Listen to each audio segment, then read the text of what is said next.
আজকে দুপুরে মামি প্রথমেই পাতে দিয়ে দিল উচ্ছে আলু ভাজা এবং সেটা দিয়ে খেতে খেতেই মামি দিয়ে দিল আমার ফেভারিট শুটকি মাছ বাটা।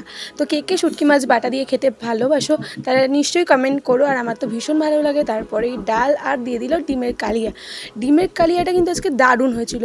আর এদিকে খেতে খেতেই আমি মামিকে জিজ্ঞেস করলাম ডিমের কালিয়ার রেসিপিটা, যে কালিয়াটা কিভাবে করলো। আর মামি বলল প্রথমেই সিদ্ধ করে রাখা ডিমটাকে ভালো করে নুন হলুদ মাখিয়ে ভালো করে ভেজে তুলে নিতে হবে একটি গামলাতে। তারপর কড়াইয়ে আর একটু তেল দিয়ে তার মধ্যে সাদা জিরে এবং আলুটাকে দিয়ে তার মধ্যে তেজপাতা নুন হলুদ দিয়ে ভালো করে লাল লাল করে ভেজে নিতে হবে।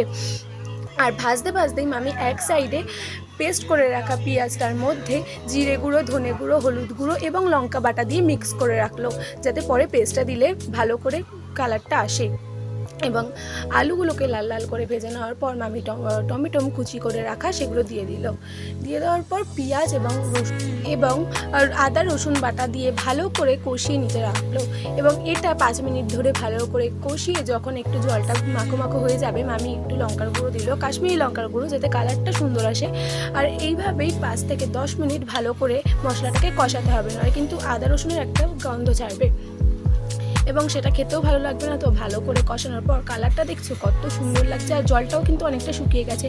এরপর পরিমাণ মতো জল দিয়ে দিতে হবে, যে যেমন ঝোল রাখবে সেরকমভাবে, আর আলুটাও যাতে সিদ্ধ হয় সেরকম বুঝে ভালো করে জল দেওয়ার পর এটাকে অন্তত 5 থেকে 10 মিনিট ভালো করে ফুটতে দিতে হবে স্লো আছে।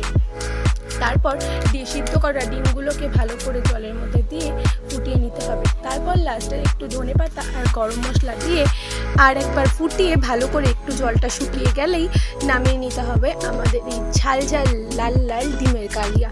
আর এটার কালারটা কিন্তু দেখতে দারুণ হয়েছিল, আর এটা একদম রেডি হয়ে গেছে। আর শুধু কালারটা দেখো এত সুন্দর হয়েছে, তার জন্যই তো বলি এত টেস্ট কেন। আর আমারও কিন্তু চাটনি দিয়ে লাস্ট খাওয়াটা শেষ হলো। চলো।